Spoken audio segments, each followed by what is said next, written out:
کہ آج کے خطبہ جمعہ کے اندر پیارے پیغمبر جناب محمد رسول اللہ صلی اللہ علیہ وسلم کے ختم نبوت کے حوالے سے کچھ معلومات آپ حضرات کے گوش و گزار کروں۔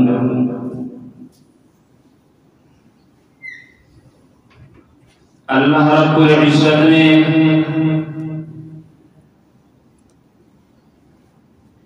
حضرت آدم علیہ السلام کی اولاد میں سے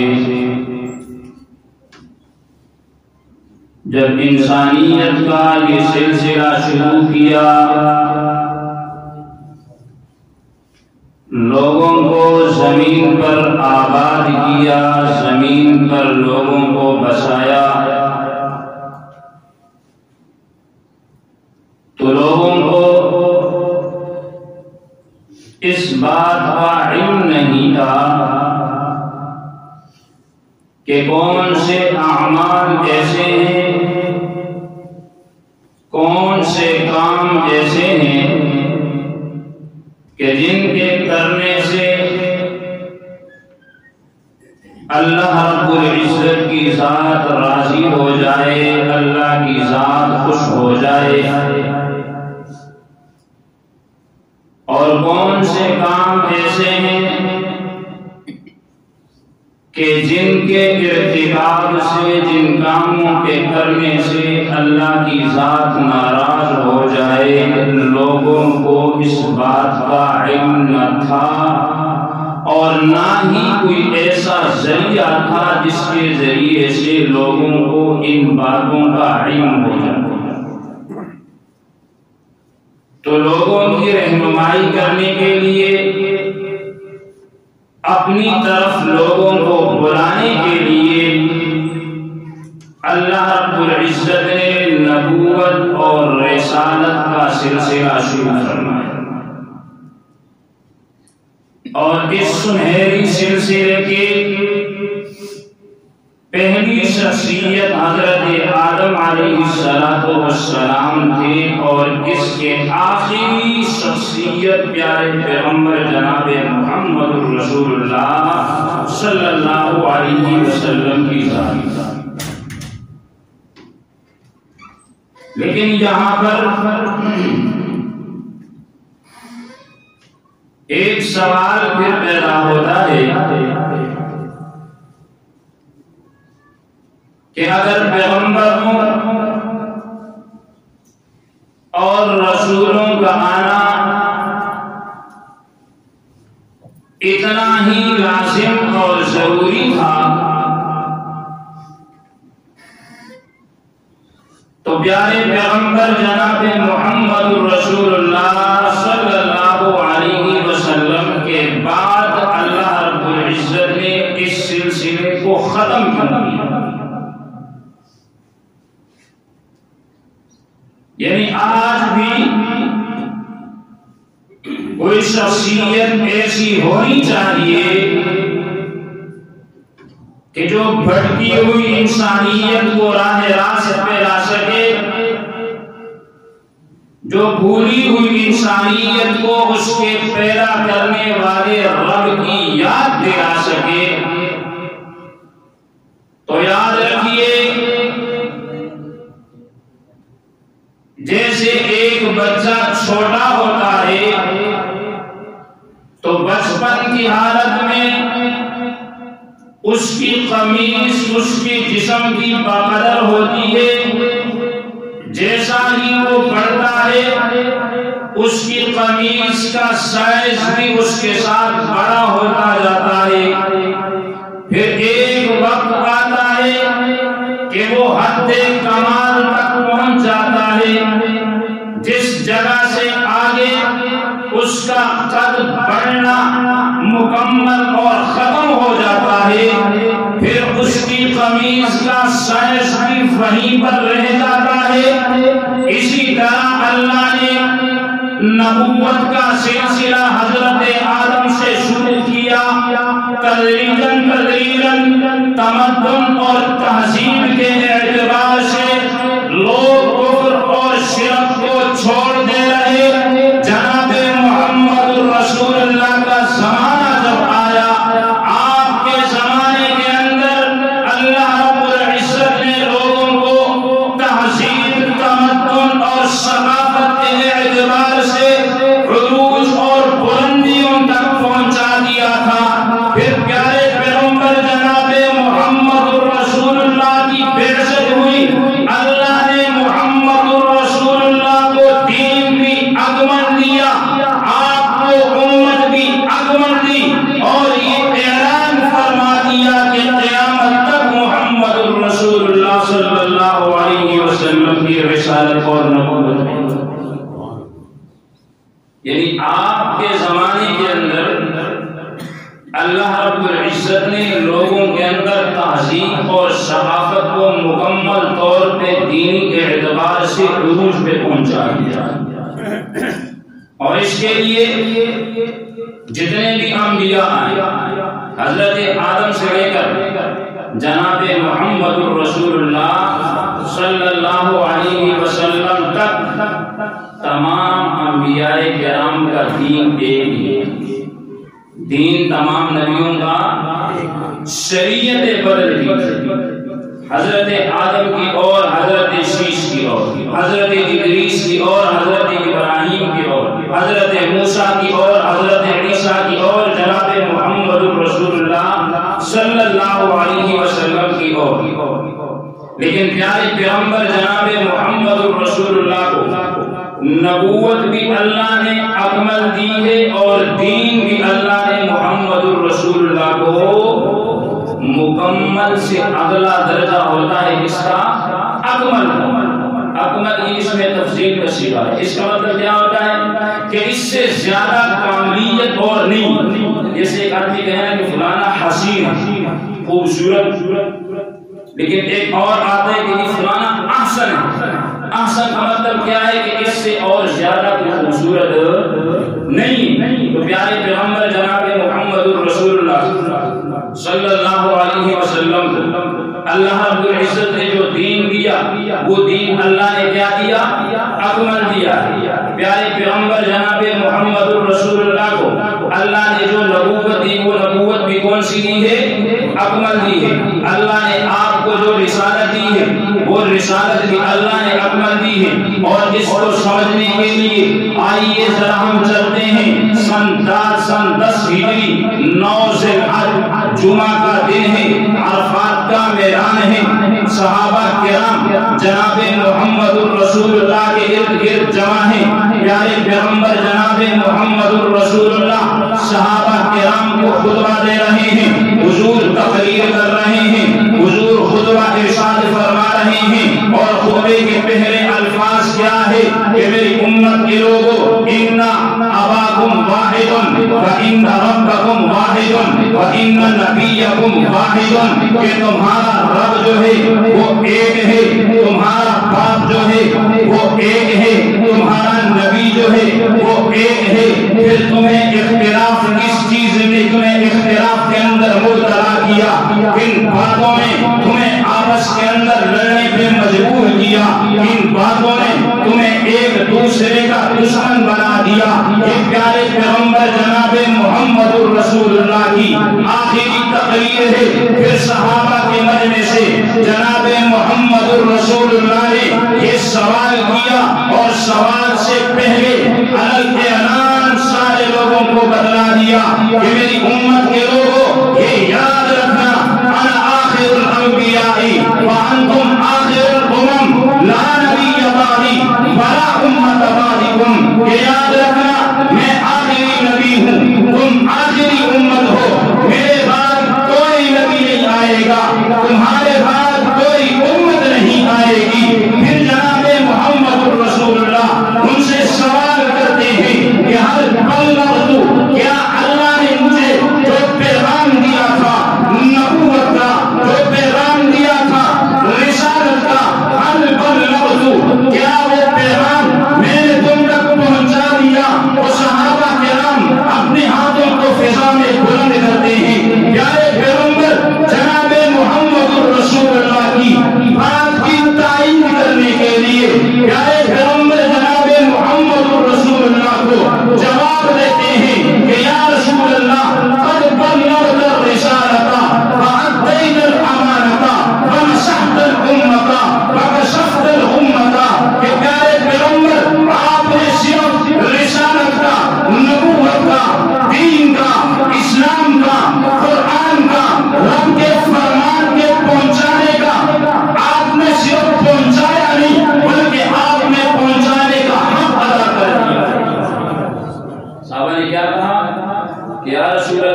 صرف پہنچایا نہیں بلکہ پہنچانے کا حق ادا کر دیا۔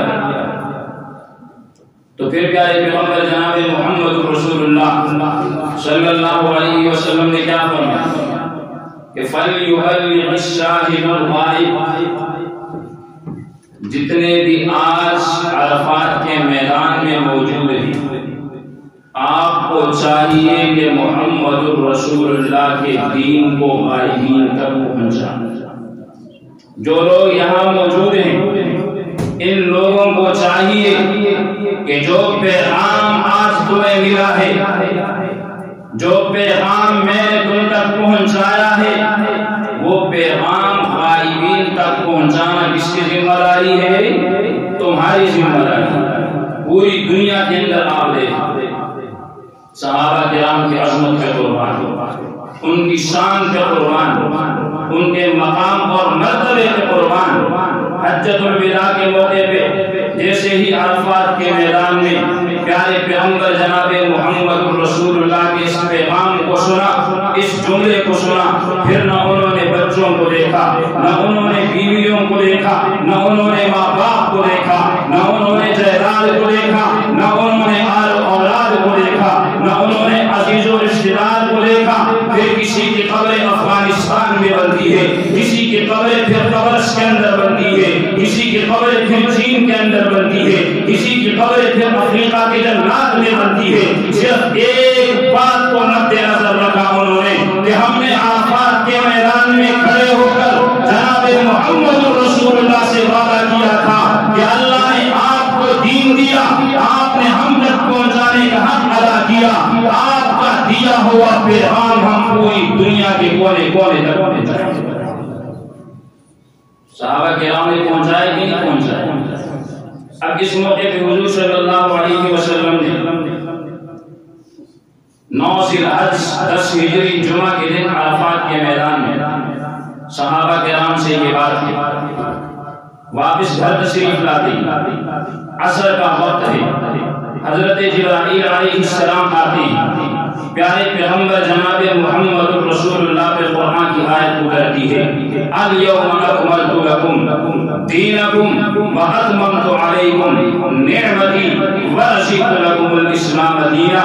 جب یہ آیت نازل ہوئی تو اس کا مطلب یہ ہوا کہ اب جناب محمد رسول اللہ صلی اللہ علیہ وسلم کا دنیا سے جانے کا وقت آ گیا ہے۔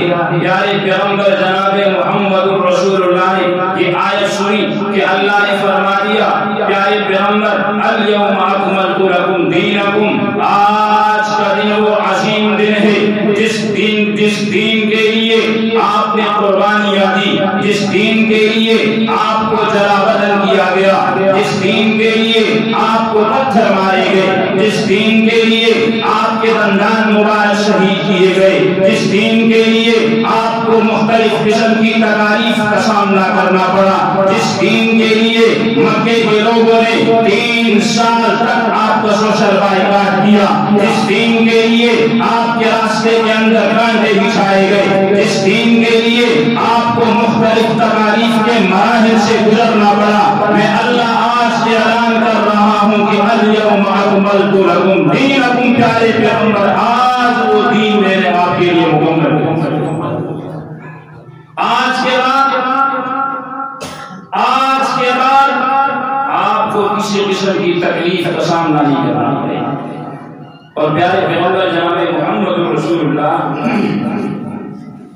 صلی اللہ علیہ وسلم کے لیے اللہ رب العزت نے قرآن میں ایک ضابطہ بیان کیا کہ وَلَلْآخِرَةُ خَيْرٌ لَكَ مِنَ الْأُولَىٰ، وَلَلْآخِرَةُ خَيْرٌ لَكَ مِنَ الْأُولَىٰ۔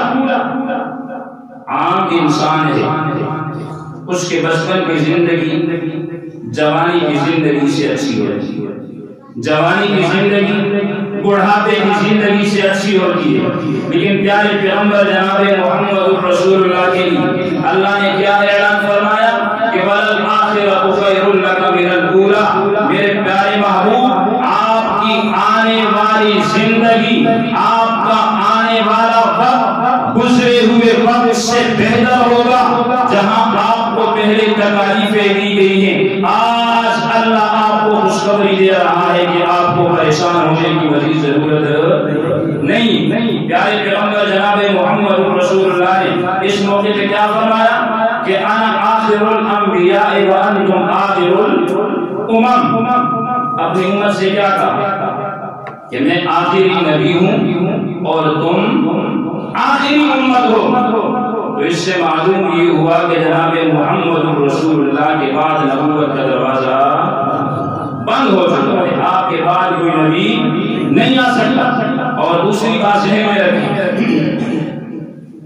کہ کسی کے اندر ذہن میں یہ سوال پیدا ہو جائے کہ جی صاحب کا دھیان آپ دیکھیں، نبی آتا، نبی کے جانے کے بعد دین کے اندر لوگ رد و بدل کر دیتے تھے۔ آج آپ کو تورات اصلی شکل میں مل سکتی ہے، بولو نا یار، انجیل مل سکتی ہے، زبور مل سکتی ہے، باقی صحائف مل سکتے ہیں، کسی بھی پیغمبر کی زندگی مل سکتی ہے، اصلی حالت کے اندر کسی بھی نبی کی زندگی نہیں مل سکتی۔ پھر سوال کرنے والا سوال کرتا ہے کہ اگر چند لمحوں کے اندر ان لوگوں نے اپنے نبی کے بتائے ہوئے طریقوں کے اندر تبدیلیاں کر ڈالی تھی، اپنے نبی کے دین آسمانی کتابوں کو تبدیل کر دیا تھا، تو ان کا جواب عرض کرنا چاہوں گا کہ یاد رکھنا پہلے جتنے بھی انبیاء آئے ہیں، جتنی بھی آسمانی کتابیں آئی ہیں، ان کے بارے میں اللہ نے بیان کیا کہ والربانیون والاحبار بما استحفظوا من کتاب اللہ وکانوا علیہ شہداء، تورات کی حفاظت کی ذمہ داری ان کے علماء پر تھی، انجیل کی حفاظت کی ذمہ داری ان کے علماء پر تھی، زبور کی حفاظت کی ذمہ داری ان کے راہبوں پر تھی، لیکن جب بات آئی رب کے قرآن کی حفاظت کی تو پھر اللہ نے اعلان کیا کہ انا نحن نزلنا الذکر وانا لہ لحافظون، اس قرآن کو اتارنے والی ذات رب ذوالجلال کی ہے، قیامت تک قرآن کی حفاظت بھی اللہ ہی اس کی کرے گا، لیکن حفاظت کا انداز، حفاظت کا طریقہ وہ الگ ہوگا۔ وہ کیسے ہوگا کہ حافظوں کو اللہ قرآن یاد کروائے گا، حافظوں کے ذریعے اللہ قرآن کی الفاظ کی حفاظت کروائے گا، مدبرین اور تدبیر والے قراء کے ذریعے سے اللہ قرآن کے لب و لہجے کی حفاظت کروائے گا،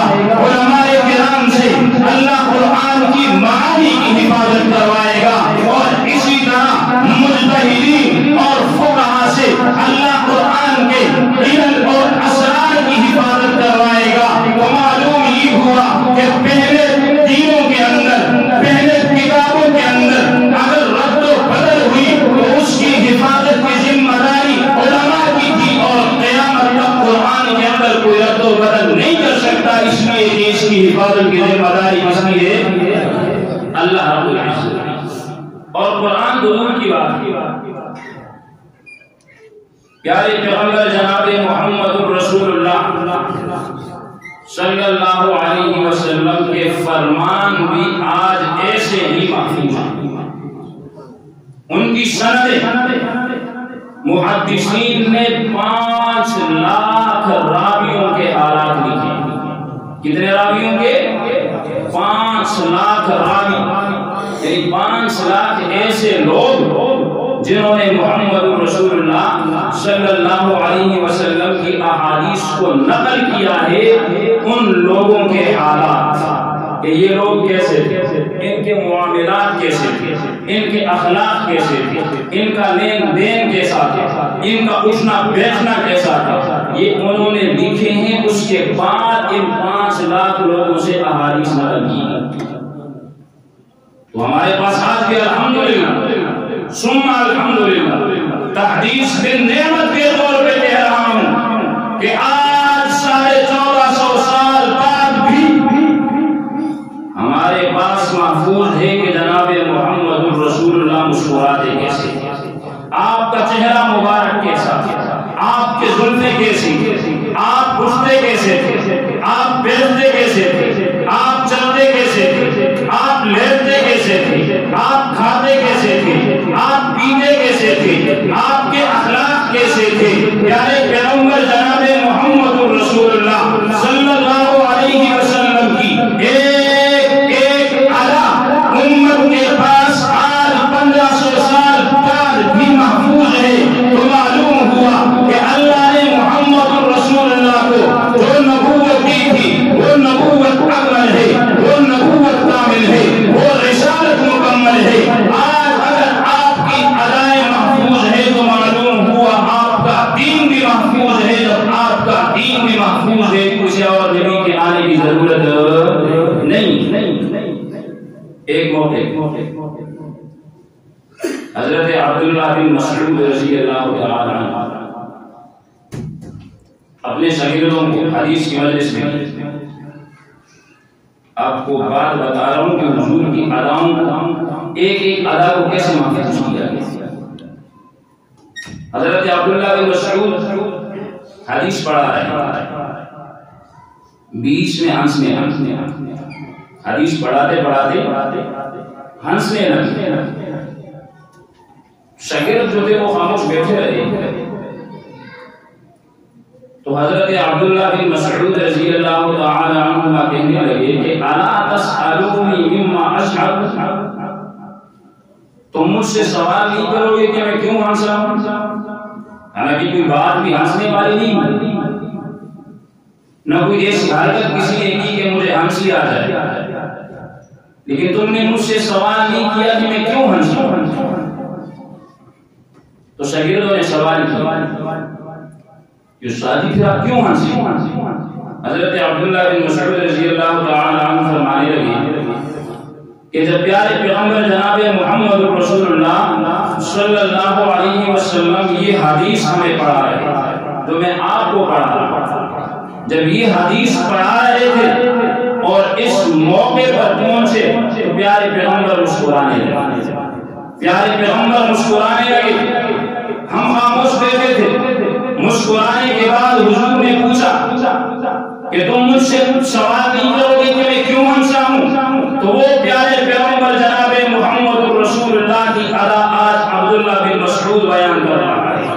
اور عبداللہ بن مسعود سے لے کر آج بھی اگر کوئی راوی وہی روایت جس کے اندر پیارے پیغمبر جناب محمد رسول اللہ مسکرائے تھے، کوئی راوی کوئی محدث پڑھائے گا، کوئی شیخ پڑھائے گا تو وہ بھی ویسے ہی مسکرائے گا، صرف اس بات کے لیے کہ پیارے پیغمبر جناب محمد رسول اللہ کی ہر ایک ادا کو اللہ نے کیا کر دیا ہے، محفوظ کر دیا ہے. تو جب جناب محمد رسول اللہ صلی اللہ علیہ وسلم کی ہر ایک ادا بھی محفوظ ہے تو معلوم یہ ہوا کہ آپ کا دین کیا ہے، محفوظ ہے. اور جب آپ کا دین محفوظ ہے تو آپ کے بعد کسی اور نبی کی گنجائش اور ضرورت بھی نہیں. اور اسی لیے اللہ رب العزت نے پیارے پیغمبر جناب محمد رسول اللہ صلی اللہ علیہ وسلم کو جو دین دیا وہ عالمگیر دین. کون سا دین تھا؟ عالمگیر دین تھا. اس کے لیے آپ دیکھیں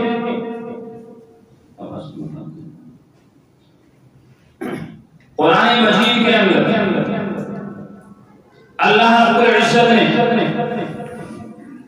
چوتھے سپارے کے پہلے رکوع کے اندر فرمایا کہ ان اول بیت وضع للناس للذی ببکۃ مبارکہ، کہ پہلا وہ گھر جو اللہ رب العزت نے لوگوں کے لیے بنایا وہ بیت اللہ ہے جو مکہ کے اندر.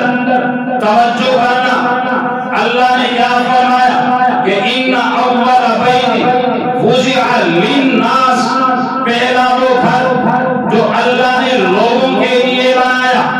دوسرے بارے میں اللہ نے فرمایا شہر رمضان الذی انزل فیہ القرآن، جس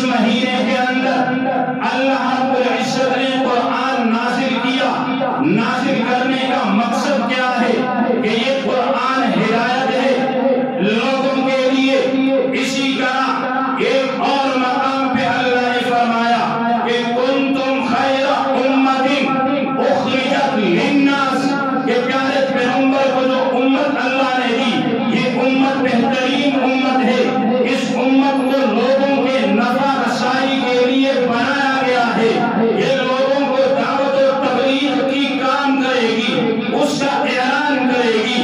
پھر پیارے پیغمبر جناب محمد رسول اللہ صلی اللہ علیہ وسلم کے بارے میں اللہ رب العزت نے فرمایا وما ارسلناک الا کافۃ للناس، کہ پیارے پیغمبر جناب محمد رسول اللہ کو اللہ رب العزت نے تمام لوگوں کے لیے، شمال میں رہنے والے ہو، جنوب میں رہنے والے ہو، شرق میں رہنے والے ہو، غرب میں رہنے والے ہو، فرش پہ رہنے والے ہو، عرش پہ رہنے والے ہو، انسان ہو، جنات ہو، نباتات ہو، حیوانات ہو، شجر ہو، حجر ہو، ہر ایک کے لیے اللہ نے نبی بنا کر بھیجا ہے۔ تو معلوم یہ ہوا کہ جس طرح کعبے کے بعد کوئی اگر ذلی بروزی کعبہ مانے تو وہ نہیں ہو سکتا، جس طرح امت کے بعد کوئی ذلی بروزی امت نہیں ہو سکتی، جس طرح قرآن کے بعد کوئی ذلی بروزی قرآن نہیں ہو سکتا، اسی طرح محمد رسول اللہ کے بعد کوئی ذلی بروزی نبی بھی نہیں ہو سکتا۔ آپ کے بعد کوئی ذلی بروزی قادیانی کہتے ہیں کہ مرزا غلام احمد قادیانی ہم مانتے ہیں وہ نبی نہیں ہے، لیکن وہ ذلی کا مطلب یہ ہے کہ نعوذ باللہ نقل کفر نواسط کہ وہ محمد رسول اللہ کا سایہ ہے۔ آج تک کبھی کسی نے سنا ہے کہ کعبے کا کوئی سایہ ہے؟ کعبے کا کوئی دوسرا جگہ انہوں نے کسی ہندوستان کے اندر بیت اللہ بنا کے کہا ہو کہ یہ تو اصل بیت اللہ کا سایہ ہے؟ جس طرح کوئی ذلی بروزی کعبہ نہیں، کوئی ذلی بروزی امت نہیں، کوئی ذلی بروزی قرآن نہیں، اسی طرح کوئی ذلی بروزی نبی بھی محمد رسول اللہ کے بعد۔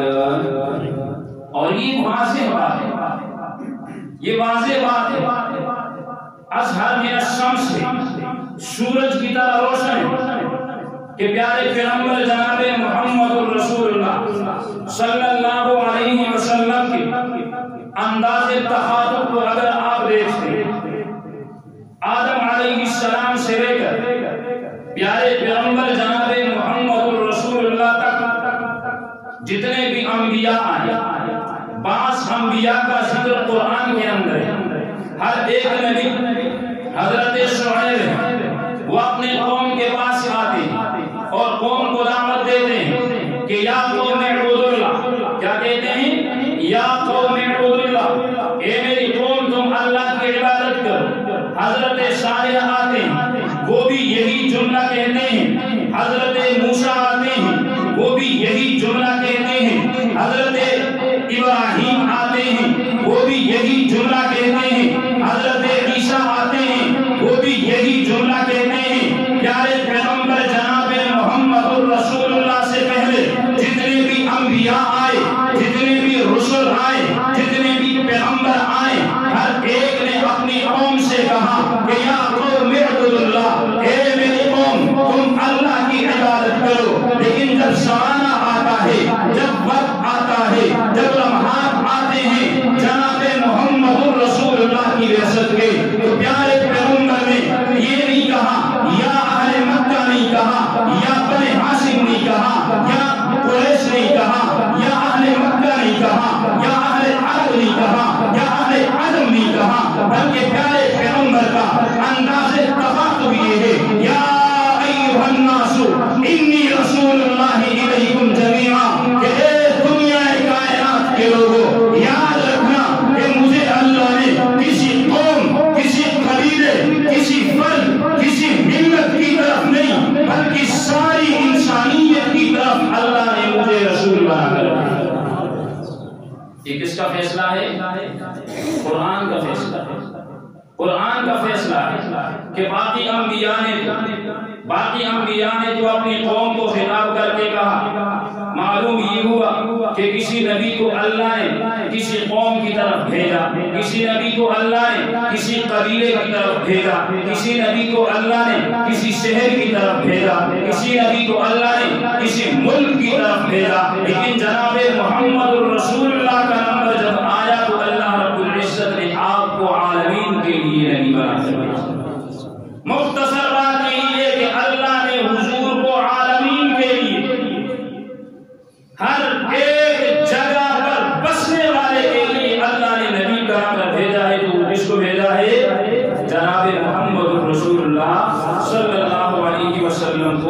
اسی لیے ایک موقع پر بڑا مشہور واقعہ ہے، آپ نے یہ بات سنا ہوگا، حضرت عمر رضی اللہ تعالی عنہ کے ہاتھ میں تورات کے کچھ اوراق اور وہ پڑھ رہے ہیں، پیارے پیغمبر جناب محمد رسول اللہ صلی اللہ علیہ وسلم کے سامنے حضرت عمر تورات کے اوراق پڑھ رہے ہیں اور بڑے خوش ہو رہے ہیں، مسکرا رہے ہیں۔ پیارے پیغمبر جناب محمد رسول اللہ صلی اللہ علیہ وسلم کا چہرہ مبارک، آپ صلی اللہ علیہ وسلم کا چہرہ مبارک غصے کی وجہ سے سرخ ہوا، اور پیارے پیغمبر جناب محمد رسول اللہ صلی اللہ علیہ وسلم نے حضرت عمر کو مخاطب کر کے کہا کہ لو کان موسیٰ حیا وادرک نبوتی ما وسعہ الا اتباعی۔ کہ عمر تو تورات کی بات کرتا ہے، آج اگر صاحب تورات حضرت موسیٰ بھی زندہ ہوتا تو میرے اتباع کے بغیر اس کے لیے بھی کوئی چارہ کار نہیں کرتا۔ اگر موسیٰ بھی آج زندہ ہوتا تو جب تک وہ میری اتباع نہ کرتا وہ کامیاب معلوم یہ ہوا کہ محمد رسول اللہ صلی اللہ علیہ وسلم کے زمانے کے اندر اگر سابقہ انبیاء میں سے کوئی نبی بھی آتا تو وہ جناب محمد رسول اللہ کی اتباع، اور اس کی زندہ مثال لوگوں کو بتلانے کے لیے اللہ رب العزت نے حضرت عیسیٰ علیہ السلام کو رفعہ اللہ نے زندہ آسمانوں پر اٹھایا ہے کہ نہیں اٹھایا؟ ہمارا عقیدہ ہے کہ نہیں ہے؟ قرآن میں اللہ نے کہا کہ رفعہ اللہ الیہ، اللہ نے عیسیٰ کو آسمانوں پہ زندہ اٹھایا، آج بھی وہ آسمانوں پہ موجود ہے۔ قرب قیامت حضرت عیسیٰ علیہ السلام نازل ہوں، دمشق کی جامع مسجد کے مینار میں ان کا نزول ہو۔ حضرت عیسیٰ علیہ السلام جب دنیا میں آئیں گے تو پہلی نماز کس کے پیچھے پڑھیں گے؟ امام مہدی، آپ صلی اللہ علیہ وسلم کا تشریف لے گئے، پہلی نماز وہ کس کے پیچھے پڑھیں گے؟ امام مہدی اصل کی نماز پڑھا رہے، حضرت عیسیٰ پیچھے کھڑے ہیں، اور اس کے بعد حضرت عیسیٰ کیا جب لوگوں کو دعوت دیں گے 40 سال زندہ رہیں گے۔ کتنا عرصہ زندہ رہیں گے؟ 40 سال تک حضرت عیسیٰ زندہ رہیں گے۔ 40 سال میں حضرت عیسیٰ لا الہ الا اللہ عیسیٰ روح اللہ کی دعوت دیں گے۔ حضرت عیسیٰ کس بات کی دعوت دیں گے؟ لا الہ الا اللہ محمد رسول اللہ۔ تو معلوم یہ ہوا کہ آپ کے بعد اگر کوئی نبی بھی آئے گا تو وہ آپ کا امتی بنے گا۔ یہ بات ایک ذہن میں رکھیں، یہاں پر اکثر لوگ مغالطے کے اندر پڑ جاتے ہیں کہ حضرت عیسیٰ علیہ السلام، دیکھیں جس کو اللہ نے نبوت دے دی ہے، نبی نبوت سے معصوم نہیں ہو سکتا، نبی نبوت سے معصوم نہیں ہو سکتا۔ حضرت عیسیٰ علیہ السلام جب دوبارہ آئیں گے تب بھی وہ نبی ہوں گے، تب بھی وہ کیا ہوں گے؟ نبی ہوں گے، ان کی نبوت برقرار ہوگی، لیکن وہ پرچار اپنی نبوت کا نہیں کریں گے، محمد رسول اللہ کی نبوت کریں گے۔ تو معلوم یہ ہوا کہ پیارے پیغمبر جناب محمد رسول اللہ صلی اللہ علیہ وسلم پر اللہ رب العزت نے نبوت کے سلسلے کو کیا کر دیا ہے؟ مکمل کر دیا ہے۔ ایک حدیث مبارکہ ہے کہ پیارے پیغمبر جناب محمد رسول اللہ صلی اللہ علیہ وسلم نے فرمایا اپنی اور سابقہ انبیاء کی مثال میں کہ ایک خوبصورت گھر بنایا گیا ہو اور اس کے دیوار کے اندر ایک اینٹ کی جگہ خالی ہو۔ کس کی جگہ خالی ہو؟ ایک اینٹ کی جگہ۔ یہ ساری عمارت حضرت آدم سے لے کر حضرت عیسیٰ تک سارے انبیاء، اور جو جگہ خالی ہے وہ جناب محمد رسول اللہ۔ وہ کون ہے؟ جناب محمد رسول اللہ ہے۔ جب وہ عمارت کے اندر وہ اینٹ رکھ دی گئی ہے، اب عمارت مکمل ہو چکی ہے، اب نہ کوئی اور اس کے اندر داخل ہو سکتا ہے اور نہ ہی کوئی اس سے باہر نکل سکتا ہے۔ تو پیارے پیغمبر جناب محمد رسول اللہ صلی اللہ علیہ وسلم اللہ رب العزت نے نبوت کو ختم کی، نبوت کو اللہ نے مکمل کیا۔ 200 سے زائد آیا جو میرے ذہن کے اندر ہے قرآن مجید کی، وہ جناب محمد رسول اللہ کی ختم نبوت پر دلالت کرتی ہے۔ اور یہ بات یاد رکھنا، یہ بات یاد رکھنا، ہم اس لیے حضور کی ختم نبوت کو بیان نہیں کرتے کہ قادیانیوں نے نبوت کا دعویٰ کیا، وہ لاکھ کروڑ مرتبہ بھی نبوت کا دعویٰ کرے، ہم ان سے یہ پوچھنا بھی گوارا نہیں کرتے کہ تمہارے پاس دلیل کیا ہے۔ کرتے ہیں کیونکہ قرآن میں اللہ نے جب واضح فرما دیا۔ اس لیے امام اعظم ابو حنیفہ رحمۃ اللہ علیہ انہوں نے لکھا ہے کہ اگر کوئی شخص نبوت کا دعویٰ کرتا ہے، کوئی شخص نبوت کا دعویٰ کرتا ہے اور ایک مسلمان جا کر اس سے دلیل مانگتا ہے کہ تیرے پاس دلیل کیا ہے، تو یہ دلیل مانگنے والا بھی دائرہ اسلام سے خارج ہو جاتا ہے، یہ بھی کافر ہو جاتا ہے۔ کہ قرآن میں اللہ نے کئی مقامات پہ فرمایا، پیارے پیغمبر جناب محمد رسول اللہ نے اللہ رب العزت کے احکامات تم تک پہنچائے۔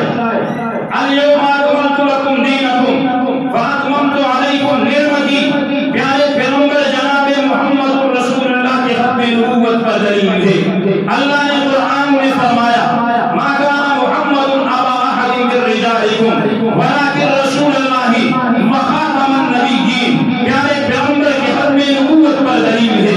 اللہ نے قرآن میں فرمایا وما ارسلناک الا کافۃ للناس، پیارے پیغمبر کے ختم نبوت پر دلیل ہے۔ اللہ نے قرآن میں فرمایا یا ایھا الناس انی رسول اللہ الیکم جمیعا، پیارے پیغمبر کے ختم نبوت پر دلیل ہے۔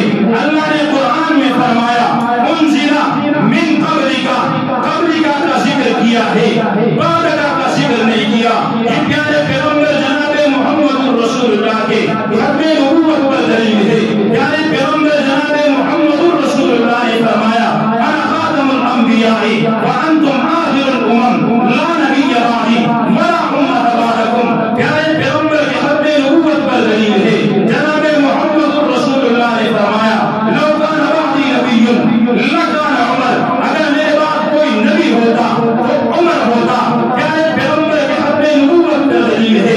پیارے پیغمبر نے فرمایا ان الرسالۃ والنبوۃ قد انقطعت فلا رسول بعدی ولا نبی، پیارے پیغمبر کے ختم نبوت پر دلیل ہے۔ پیارے پیغمبر جناب محمد رسول اللہ نے فرمایا سیکون فی امتی ثلاثون کذابون کلهم یزعم انہ نبی وانا خاتم النبیین لا نبی بعدی، کہ میری امت کے اندر میرے بعد 30 لوگ آئیں گے جو جھوٹے ہوں گے، دجال ہوں گے، وہ اس بات کا دعویٰ کریں گے کہ ہم نبی ہیں، لیکن میری امت کے لوگوں یاد رکھنا انا خاتم النبیین لا نبی بعدی، کہ اللہ نے محمد عربی کو آخری نبی بنایا ہے، آپ کے بعد کوئی نبی، آپ کے بعد کوئی رسول۔ اگر کوئی مانتا ہے یا عقیدہ رکھتا ہے تو اس کا اسلام کے ساتھ کوئی تعلق نہیں ہوتا، اور اس کے لیے پیارے پیغمبر جناب محمد رسول اللہ صلی اللہ علیہ وسلم کے خلیفہ بلا فصل ختم نبوت کی اہمیت دیکھیے۔ ختم نبوت کوئی عام مسئلہ نہیں ہے۔ آپ لوگوں کو کہا جاتا ہے کہ یا ختم نبوت کا دفاع زیادہ نہیں کر سکتے، کم از کم اتنا تو کر لیں کہ قادیانیوں کی کمپنیوں کا بائیکاٹ کریں۔ ہمارے اس قوم کے اندر کئی دکانیں ایسی ہیں جن کے اندر آج بھی شیطان کے بولتے بولتے، کیا یہ اس با وفا نبی کے ساتھ بے وفائی نہیں؟ کیا یہ پیارے پیغمبر جناب محمد رسول اللہ کے ساتھ بے وفائی نہیں ہے؟ اگر ہم اور کچھ نہیں کر سکتے تو کم از کم حضور کے ختم نبوت کے لیے اتنا تو کر سکتے ہیں کہ قادیانیوں کی مصنوعات کا بائیکاٹ کریں گے یا نہیں کریں گے؟ ہاتھ بلند کر کے اللہ رب العزت کو حاضر ناظر جان لیں، مسجد میں بیٹھے اللہ کو دیکھ رہا ہے کہ نہ آپ شیطان کی بوتل استعمال کریں۔ اگر آپ میں سے کوئی دکاندار ہے تو وہ پیارے پیغمبر جناب محمد رسول اللہ سے محبت کے لیے آپ سے کے لیے اللہ کے گھر میں بیٹھ کر یہ وعدہ کریں کہ ہم قادیانیوں کی مصنوعات کا مکمل طور پہ نہ اس کو استعمال کریں گے نہ اپنی دکان کے اندر رکھ کر اس کو فروخت کریں گے، اس لیے کہ ختم نبوت کا مسئلہ کوئی عام مسئلہ نہیں ہے۔ اس مسئلے کی وضاحت اگر آپ نے دیکھنی ہو، اس مسئلے کی اہمیت اگر آپ نے دیکھنی ہو، آپ پیارے پیغمبر کے بعد آپ کے خلیفہ بلا فصل سیدنا صدیق اکبر کے زمانے میں چلے جائیں۔ سیدنا صدیق اکبر کا زمانہ آتا ہے، مسیلمہ کذاب وہ پہلا شخص ہے جس نے پیارے پیغمبر جناب محمد رسول اللہ کے بعد نبوت کا دعویٰ کیا۔ یمامہ کا میدان سجایا گیا، وہاں جنگ ہوئی، صدیق اکبر نے قیادت کی۔ وہ جنگ کس کے لیے ہوئی تھی؟ یہ مسیلمہ کذاب نے نبوت کا دعویٰ کیا، صدیق اکبر اس کے سامنے آ گئے اور جنگ یمامہ کے اندر 1200 صحابہ کرام شہید ہوئے۔ کتنے صحابہ؟ 1200 صحابہ کرام۔ پیارے پیغمبر جناب محمد رسول اللہ کی زندگی 27 غزوات ہوئے، 47 سرایاں۔ غزوہ وہ لڑائی اس میں حضور نے بذات خود شرکت کی، اور سریہ وہ لڑائی کہ جو لشکر حضور نے روانہ کیا لیکن حضور نے اس لشکر میں بذات خود شرکت نہیں کی۔ 27 اور 47 اور شہداء کی تعداد کتنی ہے بتا سکتے ہیں؟ کتنی ہے؟ 269۔ تمام غزوات کے اندر کتنے صحابہ شہید ہوئے؟ کتنے؟ 269۔ اور پیارے پیغمبر کے ختم نبوت کے تحفظ کے لیے یمامہ کے میدان میں کتنے صحابہ شہید ہوئے؟ 1200 صحابہ کرام۔ اور ان 1200 صحابہ کرام میں سے 700 صحابہ کرام ایسے تھے کہ جو بڑے حفاظ تھے، بڑے قراء تھے، بڑے عالم تھے، بڑے محدث تھے۔ وہ معلوم یہ ہوا کہ جہاں پر بات محمد رسول اللہ کی اب تحفظ کی آ جائے، جہاں پر بات عقیدے ختم نبوت کی تحفظ کی آ جائے، وہاں پر عالم ہو وہ بھی قربانی دے گا، مفتی ہو وہ بھی قربانی دے گا، بڑیرا ہو وہ بھی قربانی دے گا۔